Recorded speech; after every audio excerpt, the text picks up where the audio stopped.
dari laut, berapa ribu prajurit dari darat, dan semua kalau memang kita berperang sungguh-sungguh ya, saya yakin tidak usah disuruh di rumah, kawan-kawan akan delik semua di rumah kalau terjadi pertempuran yang sesungguhnya.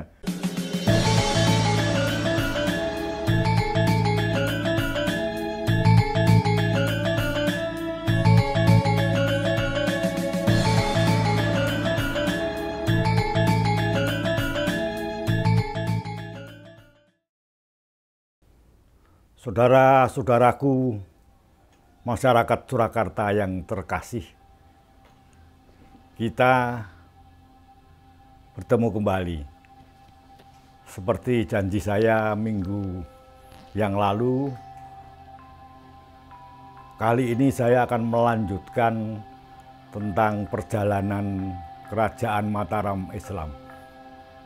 Minggu yang lalu saya sudah bercerita tentang Panembahan Senopati Sutawijaya sebagai pendiri Kerajaan Mataram Islam. Sepeninggal Panembahan Senopati, beliau digantikan oleh putranya yang bergelar Panembahan Nanyokrawati. Ketika itu masih ada beberapa pemberontakan, tapi berkat strategi yang luar biasa dari Patih Mandoroko, semua berhasil digagalkan. Panembahan Nanyokrawati tidak begitu lama memegang tampuk pimpinan, lalu beliau digantikan oleh putranya karena beliau meninggal ketika sedang melakukan perjalanan dan beliau meninggal di Kerapia. Jadi beliau hanya memegang tahta kerajaan selama 13 tahun. 12 atau 13 tahun lah, kurang lebih itu. Setelah itu digantikan oleh, sebenarnya pangeran patinya itu adalah Mas Rangsang, Raden Mas Rangsang, yang lalu bergelar Sultan Agung. Tapi beliau sudah berjanji dengan salah satu istrinya bahwa kelak anaknya yang akan diangkat menjadi menggantikan dia sebagai raja di Mataram. Tapi ternyata anak dari istri itu ada sedikit cacat mental. Oleh sebab itu, karena dia seorang raja yang harus menepati janjinya, anak itu tetap diangkat menjadi raja di Mataram. Tapi hanya raja 1 hari. 1 hari diangkat, dinobatkan sebagai raja. Setelah itu digantikan oleh Mas Jolang yang bergelar Sultan Agung. Nah, ini saya akan mulai dari Sultan Agung. Sultan Agung ini seorang raja yang luar biasa. Sultan Agung ini seorang raja yang luar biasa. Selain dia ambek adil Poromarto Berbudi Bawarksono, dia juga punya visi yang sangat besar untuk tanah Jawa. Barangkali lebih besar dari Panembahan Senopati. Dia berhasil menyatukan tanah Jawa, seluruh tanah Jawa, dari Banyuwangi sampai ke ujung barat selain Kesultanan Banten. Semua sudah di bawah kekuasaan Kerajaan Mataram Islam. Itu luar biasanya Panembahan Senopati. Itu yang pertama. Yang kedua, Panembahan Senopati juga ahli dalam tata negara. Dia bisa menata dengan sangat luar biasa dan barangkali itu bisa dijadikan contoh oleh para pemimpin sekarang.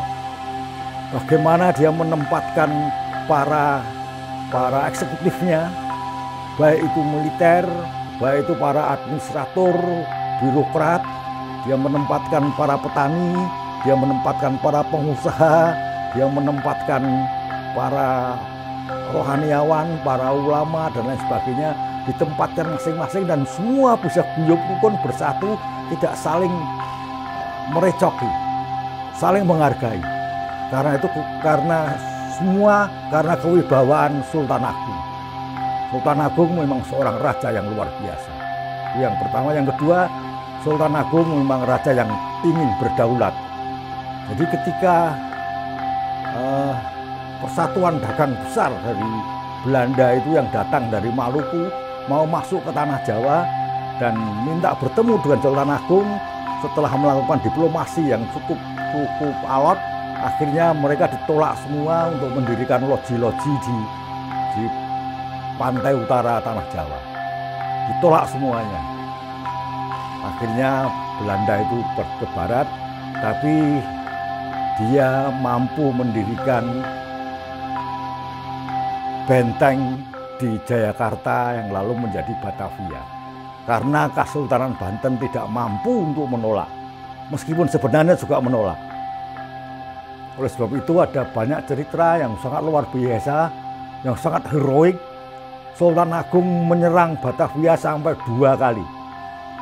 Pada tahun 1628 beliau menyerang secara besar-besaran dari laut dan dari darat. Berapa ribu prajurit menyerang dari laut, berapa ribu prajurit dari darat, dan semua menyerbu benteng Belanda di Batavia. Tapi ternyata gagal. Sultan Agung tidak patah semangat. Di tahun berikutnya dilanjutkan lagi. Ada penyerbuan lagi secara besar-besaran, semua dari darat. Dan sebagai posnya di Karawang, sebagai pos lumbung logistiknya di Karawang. Penyerbuan gagal lagi. Tapi dari pertempuran itu di Batavia dan sekitarnya terjadi wabah kolera. Yang akhirnya Yipekun meninggal karena wabah itu. Dan itu juga disebabkan karena serangan Sultan Agung. Jadi sebenarnya Sultan Agung itu orang pertama yang menolak kehadiran Belanda di Nusantara. Dia pantas untuk menjadi pahlawan nasional. Itu tekad daripada Sultan Agung untuk tetap berdaulat di negerinya sendiri. Tapi beratnya, setelah Sultan Agung surut, kerajaan Mataram Islam menjadi semakin menurun. Kesatuan persatuan juga semakin renggang dan lain sebagainya. Para petani menjadi berbeda, para usahawan menjadi berbeda, para prajurit, para gusti-gusti yang berkuasa itu tidak lagi guyup rukun. Dulu semuanya guyup rukun karena ada kewibawaan yang luar biasa dari Sultan Agung. Tapi sepeninggal beliau, Mataram Islam menjadi semakin surut. Dan di episode yang selanjutnya saya akan bercerita tentang Kartosuro beserta seluk-beluknya. Karena disitulah bermula terjadinya konflik yang sangat luar biasa yang barangkali sampai hari ini masih dibawa. Barangkali sampai hari ini. Jadi munculnya kerajaan Kasunanan Surakarta Hadiningrat, munculnya Kesultanan Ngayogyakarta, munculnya Pakualaman, munculnya Mangkunegaran itu sebetulnya adalah karena itu. Karena perpecahan di antara mereka sendiri. Karena kewibawaan tunggal yang kuat sudah tidak ada lagi. Selain pengaruh kompeni Belanda yang sudah semakin hari semakin kuat.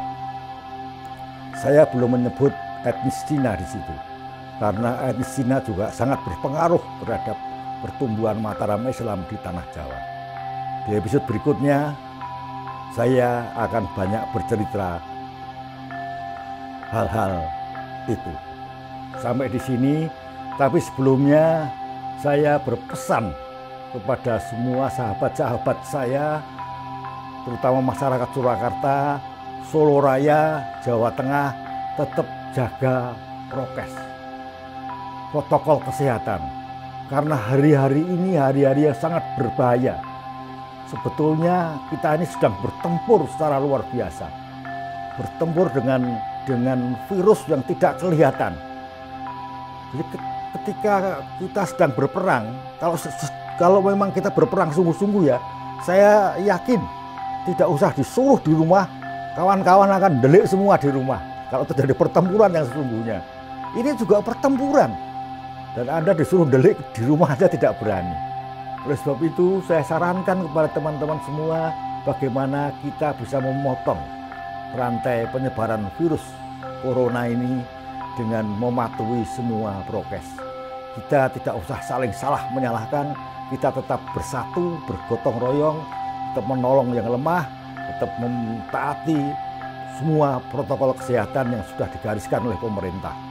Kalau kita semua sepakat menjalankan itu, saya kira kita akan selamat dan Indonesia akan menjadi semakin maju. Sampai ketemu di episode berikutnya.